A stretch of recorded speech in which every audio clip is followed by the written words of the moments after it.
Hi Lakeside, it's Jeff Grunwald coming to you on Easter Monday. After a fabulous weekend where on Good Friday and then again on Easter Sunday, technology allowed us to get together and celebrate the death and resurrection of Jesus. Wasn't it fantastic seeing how that all came together? It was special seeing so many of you on those technology platforms and welcoming new people to our gathering as well, people who found the church, and maybe you were invited by a friend or a relative, and we welcome you to the church and to your journey of getting to discover and fully follow Jesus. And after it was all over last night, my wife Andrea and I were sitting together in our home, and we were just saying how utterly silent it was. And it was definitely unnerving, just a sense that the world had come to a standstill. You couldn't hear a pin dropped.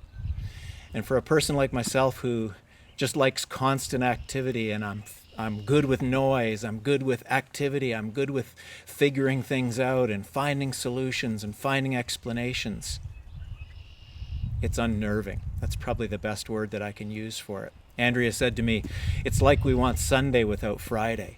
It's like we want the breakthrough without the trial that precedes it. It's like we want new life without the death that sometimes comes before.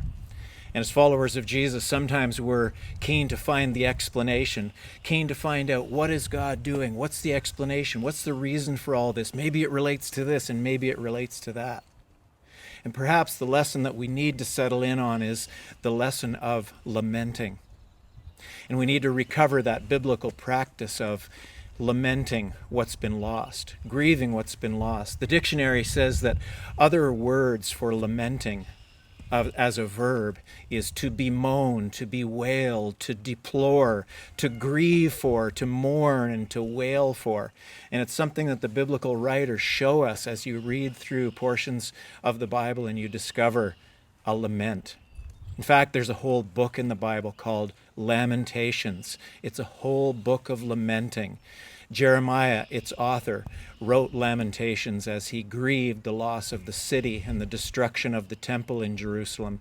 And this morning, as I just take you into a lament, I want to read a rather extensive portion of Lamentations chapter 3. And Lamentations is more or less right in the middle of your Bible after a huge book by the same author, Jeremiah. You'll find it there. And let me just read this to you and just settle in Lakeside and lament what's been lost in the time of COVID-19.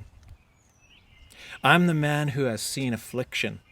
By the rod of his wrath, he has driven me away and made me walk in darkness rather than light.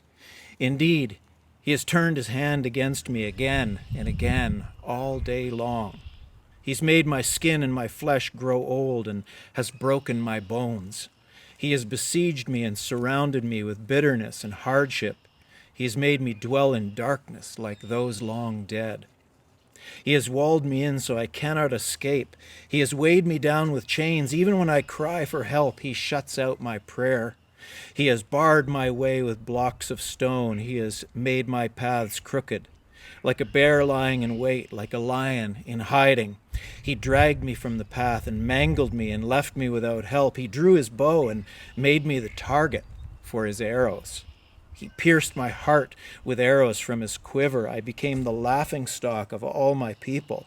They mock me in song all day long. He has filled me with bitter herbs and sated me with gall. He has broken my teeth with gravel. He has trampled me in the dust. I have been deprived of peace. I've forgotten what prosperity is. So I say my splendor is gone and all that I'd hoped from the Lord. I remember my affliction and my wandering, the bitterness and the gall. I well remember them, and my soul is downcast within me. And to lament in a time like this is to say, God, we've lost something. We've lost the ability to connect with one another in the way that we used to. We've lost economic vitality.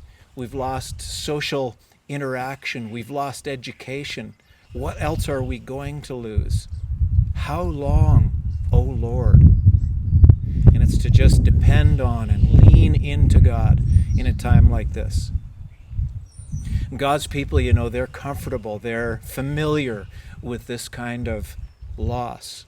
There's the story of slavery, of the of the people of God in Egypt for all those years in slavery to Pharaoh. There's the story of the Babylonian captivity. There are many stories of political and military domination of the people of God. As you get into the New Testament era, you hear stories of followers of Jesus, those early apostles being put in jail, suffering hardship, some of them even suffering death. John the Baptist in jail, losing his head, literally, for the cause of Christ. And to call out to God in a time like this and to lament is to say, God, you have the world in your hands, and we're asking you to put it right. Jeremiah, even in his lament, turned to that eventually, and he went on to say, "Yet this I call to mind, and therefore I have hope. Because of the Lord's great love, we are not consumed. For his compassions never fail. They're new every morning. Great is your faithfulness. I say to myself, the Lord is my portion, and therefore I will wait for him." And so, Lakeside, whether this time of isolation for you and for me lasts a couple more weeks, a couple of more months, we will not be deterred by this.